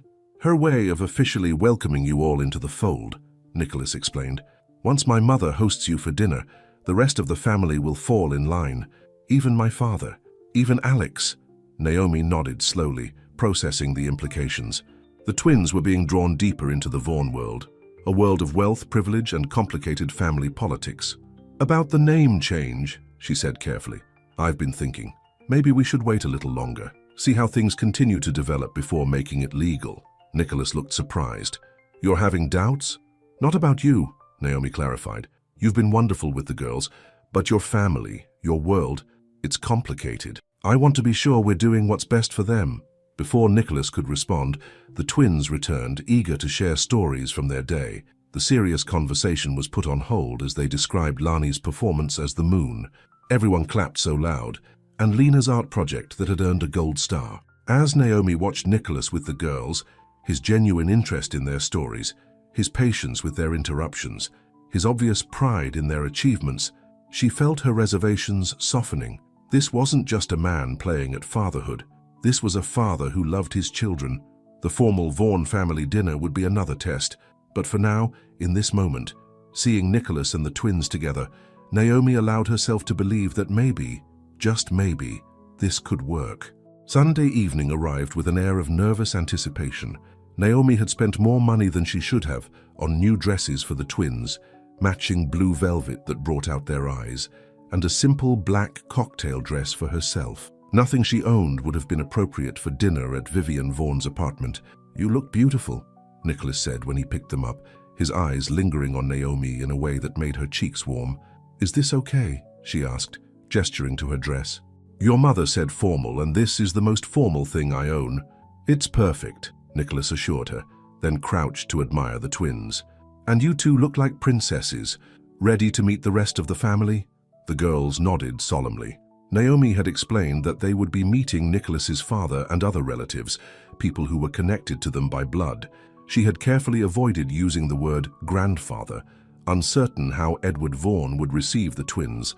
The car ride to the Vaughn family estate in Westchester County was filled with the twins' excited chatter about the mansion they could see from the road, with its sprawling gardens and circular driveway. Do real princesses live here? Leni whispered as the car pulled up to the impressive entrance. No, sweetheart, Naomi replied. Just Nicholas's parents. Same thing to them, Nicholas muttered under his breath, making Naomi smile despite her nerves. Vivian greeted them at the door, elegant as always in a navy blue dress and pearls. Welcome, she said, her smile genuine as she bent to kiss the twins' cheeks. Don't you both look lovely? The foyer of the Vaughn mansion was larger than Naomi's entire apartment, with marble floors, crystal chandeliers, and what appeared to be genuine Renaissance art on the walls. The twins clung to Naomi's hands, suddenly shy in these overwhelming surroundings. "Mother, where's father?" Nicholas asked quietly as they followed Vivian to the main sitting room. "In his study," Vivian replied. "He'll join us shortly. Alexandria is already here with Harrison, and your Uncle James and Aunt Patricia arrived a few minutes ago." Naomi's stomach tightened. She had expected Nicholas's parents and perhaps his sister, but not an extended family gathering. This was clearly meant to be an official introduction, a presenting of the newest Vaughns to the family at large. The sitting room fell silent as they entered. Alexandria sat with a distinguished-looking man Naomi assumed was her husband, Harrison. An older couple, James and Patricia presumably, occupied a love seat near the fireplace. All eyes turned to the twins, who shrank closer to Naomi under the scrutiny. "Everyone," Nicholas said formally, "I'd like you to meet Naomi Ellis and our daughters Lena and Lani." The use of "our" wasn't lost on anyone in the room. Nicholas was publicly claiming paternity, challenging anyone to question it. Alexandria's husband was the first to break the silence. "Hello there," he said, his voice warm as he addressed the twins. "I'm Harrison. Which one of you is Lena and which is Lani?" Lena, regaining her confidence, stepped forward. "I'm Lena." "I'm 1 minute older. 1 minute and 37 seconds, Lani corrected automatically, making several adults smile. The ice broken, introductions continued around the room. James and Patricia Vaughn, Nicholas's uncle and aunt, were polite if reserved. Alexandria managed a civil nod to Naomi, which was more than she had expected. The atmosphere remained tense until Edward Vaughn finally entered the room. Tall and imposing, with silver hair and the same blue-green eyes that had been passed down to Nicholas and the twins, he commanded attention without saying a word. "Nicholas," he acknowledged his son first, then turned his penetrating gaze to Naomi and the twins. "Father," Nicholas said, his voice steady, "this is Naomi Ellis and our daughters, Lena and Lani." Edward's expression remained impassive as he studied the girls. The twins, sensing the importance of this moment, stood straighter under his scrutiny. "They have grandmother's eyes," he finally said, his voice gruff. "No question they're Vaughns." It wasn't exactly a warm welcome, but Naomi felt Nicholas relax slightly beside her. The highest hurdle had been cleared. Edward Vaughn had acknowledged the twins as family. Dinner was a formal affair in a dining room that could have seated 30. The twins, to Naomi's relief, remembered their manners, though their eyes widened at the array of silverware at each place setting. "Just work from the outside in," Nicholas whispered to them with a wink, and they nodded gratefully. Throughout the meal, conversation flowed with careful civility. Edward asked pointed questions about the twins' education, seeming particularly interested in Lani's aptitude for mathematics. Vivian inquired about their interests and activities, while Alexandria remained mostly silent, observing. "They attend public school?" Edward asked, his tone suggesting this was problematic. "A very good public school," Naomi replied evenly, "with an excellent academic record. Still," Edward persisted, "the Vaughn children have traditionally attended St. Catherine's Academy. Both Nicholas and Alexandria were educated there." Naomi glanced at Nicholas, who shook his head slightly. "The girls are happy where they are, father," he said firmly. "Their education is not up for discussion tonight." Edward's eyebrows rose, but he didn't press the issue further. After dinner, while the adults moved to the library for coffee, Vivian suggested the twins might enjoy seeing the gardens before it got too dark. "I'll take them," Nicholas offered, but Vivian placed a hand on his arm. "Actually, Nicholas, your father would like a word with you and Naomi. Perhaps Alexandria could show the girls around." Alexandria looked startled at being volunteered, but after a moment's hesitation, she nodded. "Come on, girls. I'll show you the rose garden and the fountain." With obvious reluctance, Naomi watched her daughters leave with Alexandria. Nicholas squeezed her hand reassuringly as they followed Edward and Vivian to the library. Once the doors closed behind them, Edward got straight to the point. "I've had my lawyers draw up papers," he said, retrieving a folder from his desk.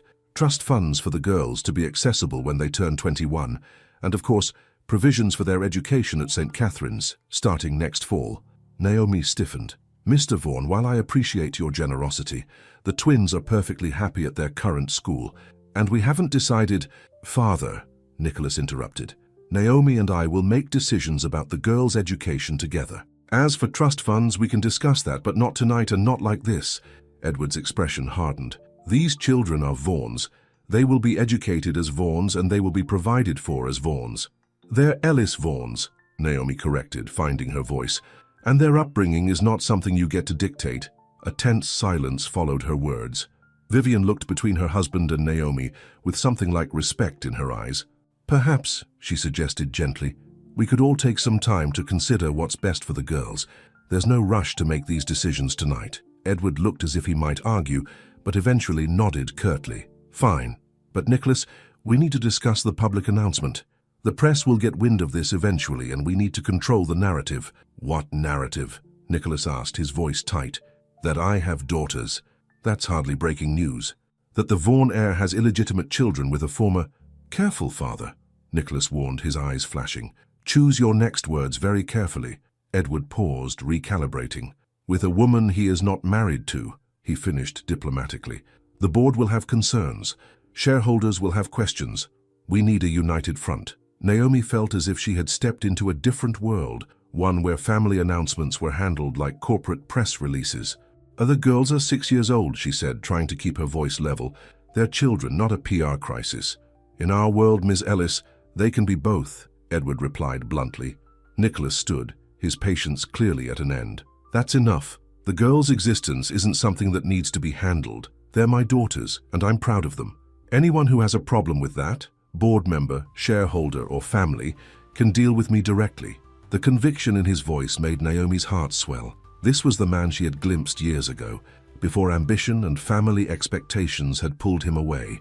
Strong, principled, uncompromising about what mattered. Before Edward could respond, the library doors burst open and the twins ran in, followed by a slightly frazzled-looking Alexandria. "Mommy, Nicholas!" Lena exclaimed. Aunt Alex showed us the secret garden with the fountain that spits water 10 feet high. "And the treehouse where Nicholas used to play," Lani added, her eyes bright with excitement. The tension in the room dissolved as the twins' energy filled the space. Even Edward's stern expression softened slightly as Lani approached him shyly. "Are you Nicholas's daddy?" she asked, looking up at him with eyes identical to his own. Edward cleared his throat. "I am." "Does that make you our grandpa?" Lena asked, never one to beat around the bush. The question hung in the air. Naomi held her breath, watching Edward's face. After what seemed like an eternity, he nodded once. "Yes," he said gruffly. "I suppose it does." It wasn't exactly a warm embrace of his new role, but it was an acknowledgement, a first step. Naomi caught Nicholas's eye across the room, sharing a moment of cautious hope. As they prepared to leave, Vivian pulled Naomi aside while Nicholas helped the twins into their coats. "You stood your ground with Edward," she observed. "Not many people do that. When it comes to my daughters, I'll stand my ground with anyone," Naomi replied simply. Vivian nodded, a hint of approval in her eyes. "Good. The Vaughan men need strong women to keep them in check." She paused, then added, "Nicholas is different since he found you again. More grounded, more himself." The observation surprised Naomi. "We're not together, Mrs. Vaughan, we're just co-parenting." "Vivian, please," she corrected. "And yes, I know that's what you both say, but I've seen how he looks at you when he thinks no one is watching." With that cryptic comment, she moved to say goodbye to the twins, leaving Naomi to ponder her words.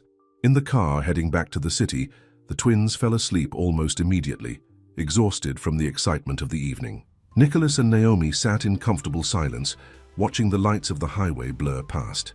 "That went better than I expected," Nicholas finally said, his voice low to avoid waking the girls. "Your father wants to control everything," Naomi observed, "including the girls' futures." Nicholas sighed. "That's who he is. He means well in his way. He wants them to have advantages." "I understand that," Naomi replied, "but they're not pawns in some Vaughan family game. They're children who need love, stability, and the freedom to be themselves, not heirs being groomed for some dynastic purpose." "I agree," Nicholas said, surprising her, "and I won't let my father override our decisions about their upbringing." He hesitated, then added, "But some of what he said makes sense, Naomi. They are going to be in the public eye once this gets out, and they do deserve the best education money can buy." Naomi looked at her sleeping daughters, their faces peaceful in the dim light of the car. "The best education isn't always the most expensive one," she said softly, "but we can discuss all of that later, one step at a time." Nicholas reached across the seat and took her hand in his, a gesture that felt both familiar and new. "One step at a time," he agreed. As the car pulled up to her apartment building, Naomi was reluctant to break the moment. Nicholas helped carry the sleeping twins inside, placing them gently in their beds without waking them. In the small living room afterward, they stood close, the evening's events hanging between them. "Thank you," Nicholas said quietly, "for letting me into their lives, for giving me a chance to be their father." "You're good with them," Naomi admitted. "Better than I expected." Something flickered in his eyes, hurt perhaps at her low expectations. "I'm trying," he said simply. "They're worth every effort." He stepped closer, his hand coming up to touch her cheek gently. "And so are you, Naomi." The touch, the words, the look in his eyes, all of it sent a dangerous warmth through her body. This was treacherous territory. Co-parenting was complicated enough without adding old feelings to the mix. "Nicholas," she began, uncertain what she even wanted to say. "I know," he replied, dropping his hand. "Too soon, too complicated. I understand." But his eyes said something different, that he wasn't giving up, that he was willing to wait, that what they had might be worth fighting for. "Good night, Naomi," he said, stepping back. "I'll call you tomorrow about the lawyer appointment." After he left, Naomi stood in her quiet apartment, her mind and heart in turmoil. The evening had clarified some things while complicating others. The Vaughan family had acknowledged the twins, for better or worse. Nicholas had proven himself as a father. And somehow, despite all her defenses, Naomi found herself wondering if there might be a future where they were more than just co-parents. One thing was certain, life would never be the same again, for any of them. December arrived with swirling snow and holiday decorations throughout the city. The Pinnacle's lobby boasted an enormous Christmas tree that the twins visited every time they came to see Nicholas, which was now several times a week. The legal paperwork had been filed, paternity officially established, the girls' surnames legally changed to Ellis Vaughan. Nicholas had shown remarkable restraint in accepting Naomi's boundaries around education and living arrangements. Though she knew the topic of St. Catherine's Academy wasn't permanently closed, the press had gotten wind of the story, as Edward had predicted.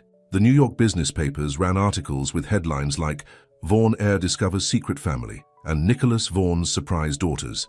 Some of the gossip sites published less flattering pieces, speculating about Naomi's motives and questioning the timing of the revelation. Through it all, Nicholas had been a solid wall of protection, issuing a simple statement confirming he had recently discovered he was the father of twin girls and was overjoyed to welcome them into my life. His lawyers swiftly dealt with any publication that crossed the line into slander. Naomi had taken a leave of absence from the cleaning service. It felt too strange to clean other apartments in the building where her daughter's father owned the penthouse, but continued her night shifts at the hospital. Nicholas had offered financial support, which she reluctantly accepted in the form of a childcare fund for the twins. Her pride wasn't worth depriving her daughters of opportunities. Tonight was the twins' school holiday concert, and Nicholas had promised to be there. He had never missed an event since entering their lives, but this was a big one. Lani had a solo in the choir, and Lena was playing Mary in the nativity scene. "He'll be here, right, Mummy?" Lani asked for the third time as Naomi adjusted her angel costume in the school bathroom. "He promised, didn't he?" Naomi replied, smoothing her daughter's hair. "Nicholas always keeps his promises." The words were out before she could consider their weight. It was true. In the months since he had discovered the twins, Nicholas had been unfailingly reliable. Every promise kept, every commitment honored. He had become the one person besides herself that the girls could count on absolutely. They made their way to the auditorium, already filling with excited parents and family members. Naomi scanned the crowd, looking for Nicholas's tall figure. "Miss Ellis!" Mrs. Parker, their former neighbor, waved from a row near the front. "I saved seats for you and Mr. Vaughan." Naomi smiled gratefully, guiding Lani toward the elderly woman. "Thank you. Have you seen Nicholas?" Mrs. Parker shook her head. "Not yet, dear, but there's still time before it starts." Naomi checked her phone. No messages. She had expected Nicholas to text when he was on his way. The board meeting must be running late. "I have to go backstage now, Mommy," Lani said, her face pinched with worry. "Will you tell Nicholas where to find me after?" "Of course, sweetheart. Break a leg." Naomi hugged her daughter tightly, then watched her join the other children heading backstage. 10 minutes passed, then 15. The principal approached the microphone to welcome everyone, and still no sign of Nicholas. Naomi checked her phone again, sent a quick text. "Where are you? It's starting." The concert began with the kindergarten class singing Jingle Bells. Naomi tried to focus on the performance, but her eyes kept drifting to the auditorium doors. Lani's solo was coming up in the third song, and Lena would appear in the nativity scene right after. Just as the second song ended, Naomi felt a presence beside her.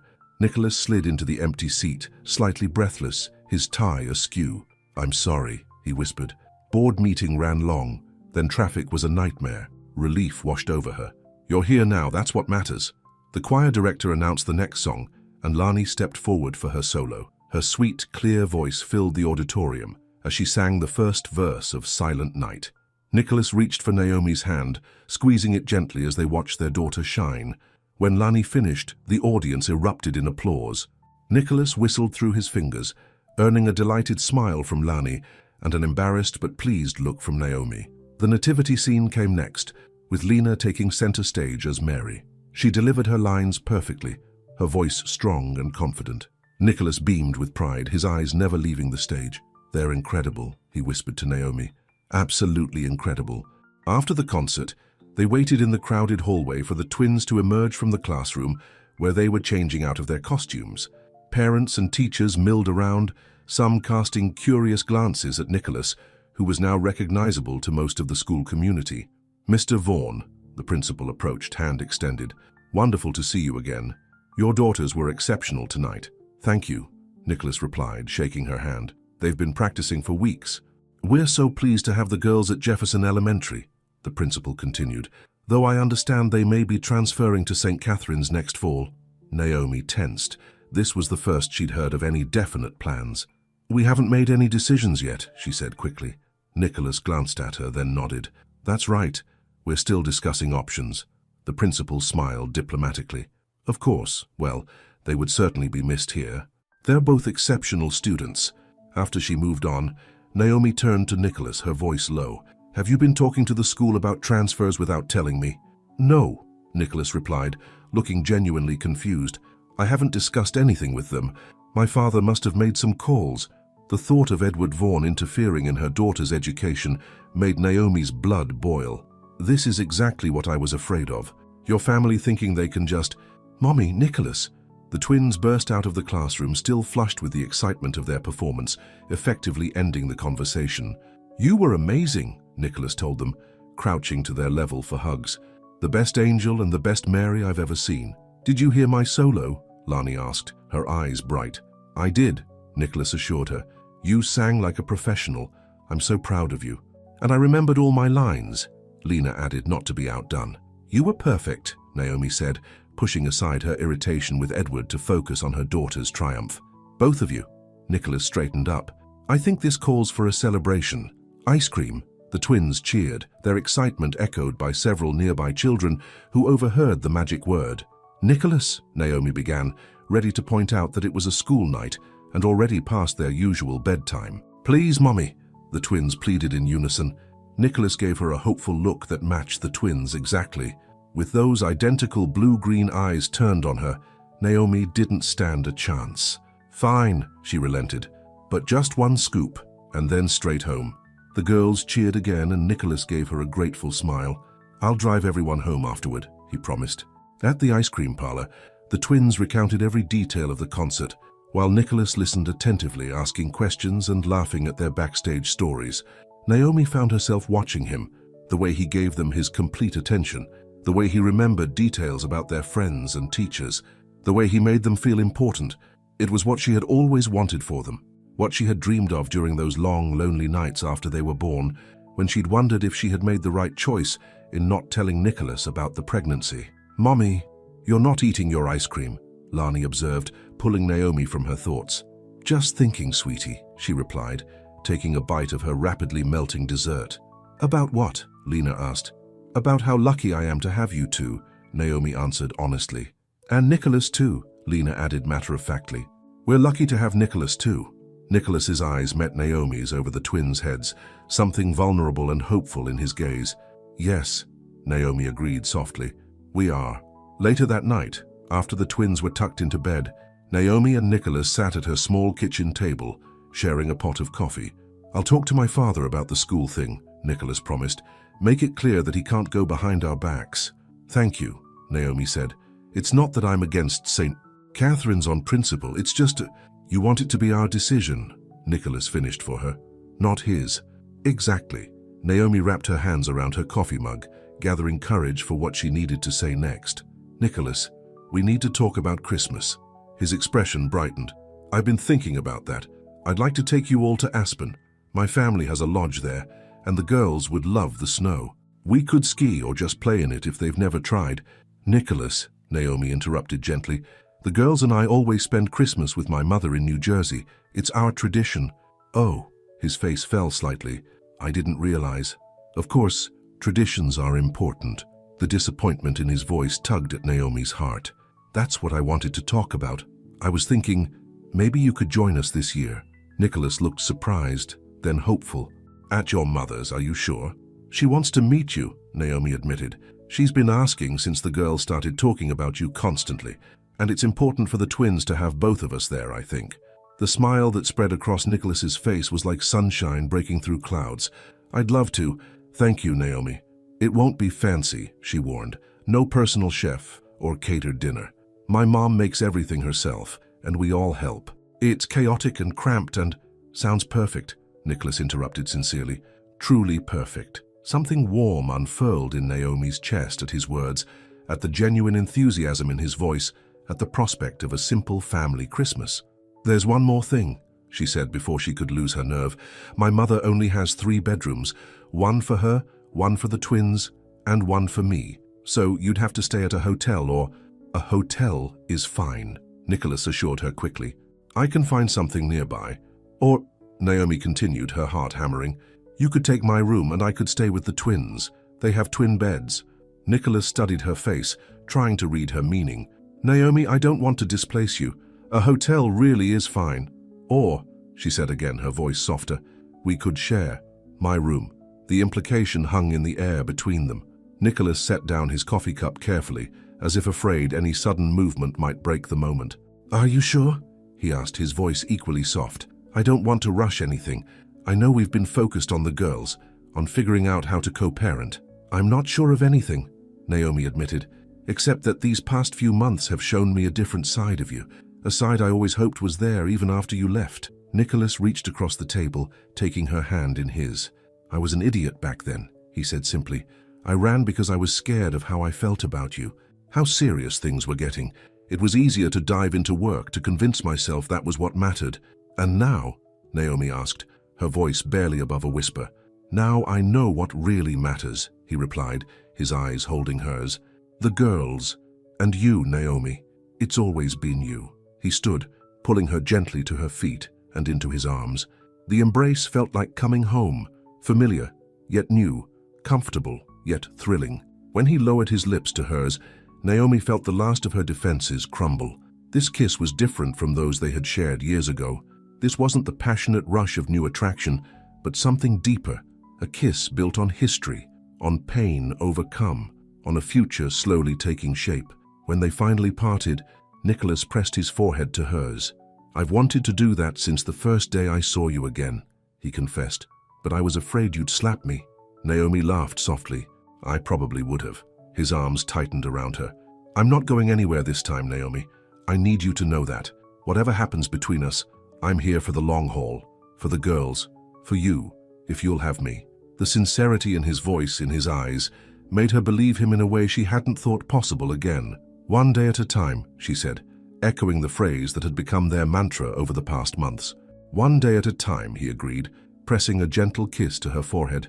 Christmas Eve at Naomi's mother's house in New Jersey was exactly as she had described, chaotic, cramped, and wonderful.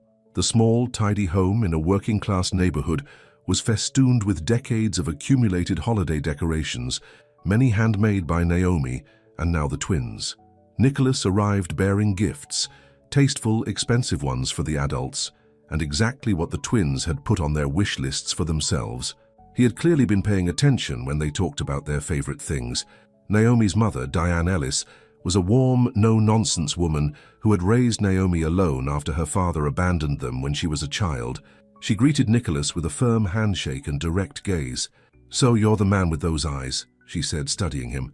"Been seeing them on my granddaughters their whole lives." "It's a pleasure to meet you, Mrs. Ellis," Nicholas replied, handing her a beautifully wrapped package. "Naomi speaks very highly of you." "Does she now?" Diane raised an eyebrow at her daughter. "Well, come in." Don't stand in the cold, and call me Diane. Mrs. Ellis makes me sound like I'm waiting for someone to bring me my medication." The twins rushed to greet Nicholas, already in their Christmas pajamas despite it being only 4 in the afternoon. They pulled him into the living room to show him the tree and their stockings, hung in a row on the wall because there was no fireplace. "We made one for you too," Lena announced proudly, pointing to a red stocking with Nicholas written in glitter glue. Nicholas looked genuinely moved by the simple gesture. "Thank you," he said, his voice a little rough. "That means a lot to me."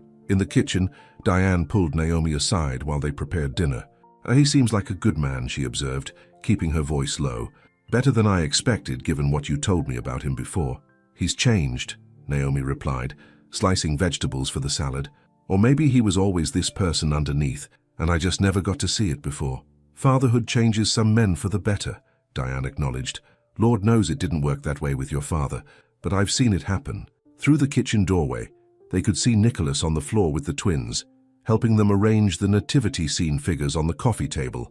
He had discarded his expensive sweater in favor of the ridiculous Christmas sweatshirt the twins had insisted he wear, matching the ones they and Naomi were already sporting. "He loves them," Diane said softly. "That much is clear. The question is, what does he feel for you?"